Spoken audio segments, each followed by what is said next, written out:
right, folks, Rob Gill here, founder, CEO of Epic Financial Strategies, and there's a lot of wealth eroding factors that are out there. Divorce, separation, taxes, fees, lawsuit, lost opportunity cost. But today we're going to learn why addiction is the silent thief to your finances.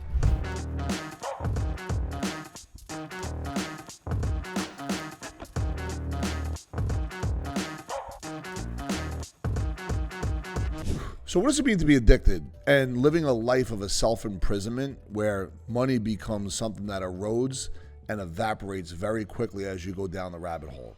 Now, from somebody that's been sober since 1996, what happens is once you go down that path, you're thinking about either your drug, your alcohol, or gambling and how you can get money to do that, right? So think of all the time that it takes just to get money to go out and party on weekends, which eventually go from Friday to Sunday, and then you start missing work, so money stops coming to the table. You wind up getting arrested for a DWI, so now you have legal fees. Then all of a sudden you got to go to rehab. Rehabs aren't for free, so now there's going to be a cost to a rehab. So now all of a sudden you're not working, you have legal fees, you have rehab costs, insurance costs, higher healthcare costs along the way. And because you've now tapped out your credit cards, you've lost relationships in your family, nobody trusts you, all of a sudden you can't get credit, and now you're at rock bottom. And that's where you could either take that next step forward into recovery. This isn't an AA meeting, but the point is the effect that addiction has on money, it could evaporate very quickly, or it could take time based on what kind of resources you have. But at the end of the day, when it's all said and done, if you don't address the addiction, it will take everything away from you. Period. End of story. As the addiction continues, now we're going to talk a little bit about time. You begin to get isolated. You're starting to lose friends because maybe other people aren't going down the path that you went down. We already talked about the money impact, but now we're going to talk about the family impact. You could live a shorter life if you're not careful. I remember when I was 25 years old, I was going to be, in my mind, at the end of a bar stool for the rest of my life. I could not envision my life not being at a bar, not being at happy hour. Thank God that that's not the case today.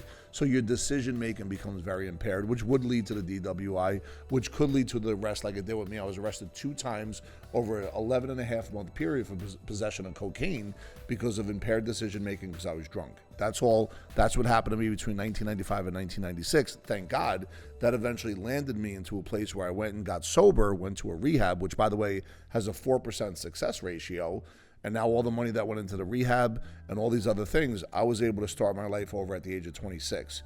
In order to understand this, though, this social isolation now with social media can become even more devastating. And there's a lot of people that take their own lives because these things don't get addressed along the way.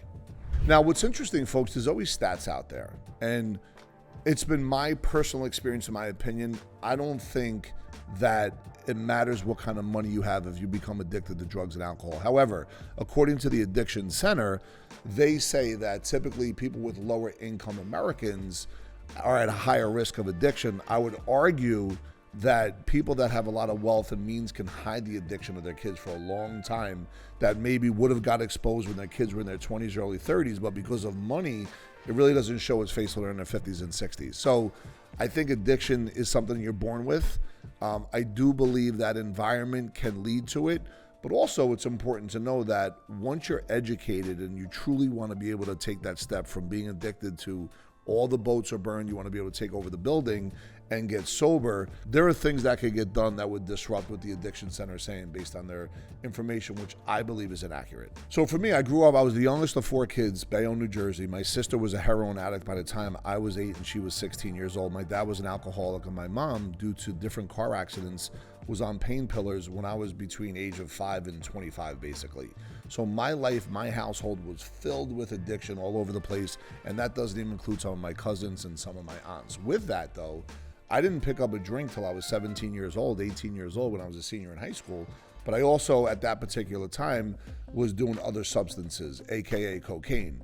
So from age 18 to 25, I went from here to here. By the time I got out of college, I had 65 credits, a 1.75 GPA. I never graduated, and like I said before, I was at the end of a bar stool. I was also landscaping, bartending, and that was what I was going to do for the rest of my life. Thank God I got arrested 2 separate times, which led for me to go away to work on, living a sober life. And I went from someone that was in self-imprisonment emotionally to the freedom of turning my will over to God and allowing Him to be in full control. And eventually I went from making $12,000 to $1 million a year within a 7-year period. Beautiful thing about that, though, is it led me down to challenges along the way, because emotionally I was not ready to make the money I was making. And I wrote this book recently called Surviving Success, which is my personal journey about money and what not to do as you're making money, first of all, and how to make money, and then what to do to keep the money and what not to do as you're making money along the way. And because of that, I'm able to share my experience, strength, and hope with you good folks, because if I could do it without a college degree, so can you. And here's what the important thing is to know. When it comes down to addiction, it's a rapacious creditor.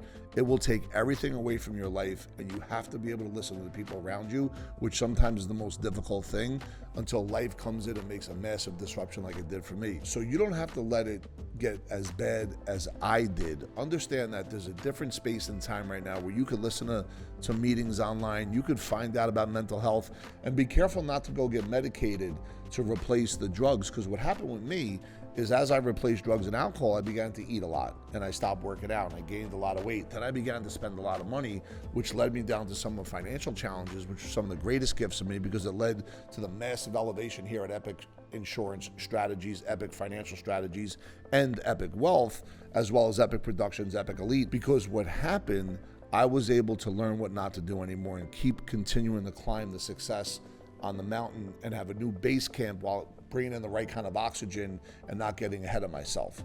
So the book is about that. I really would love for you guys to get a free copy of that book, because I think what's going to happen is you'll see my journey on how to really kind of put your money to work for you in a proper way, but at the same time, how to keep your money and how to pass it on to the next generation the right way.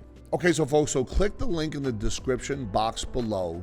You just have to fill out your information, pay for the shipping and handling. You get the book for free. It's going to go over not only my journey that I just talked about, but really good information on how to become your own bank, how to diversify within and amongst asset classes, how to have your money create leverage, liquidity, and control, so you could have the things to do in your life when you want, how you want, with who you want, which is what I call money, time, freedom, and really put yourself in a position to make good, sound decisions when it comes to all of that. Thank you for checking out the channel. Continue to like, share, and subscribe, and watch out for our next video.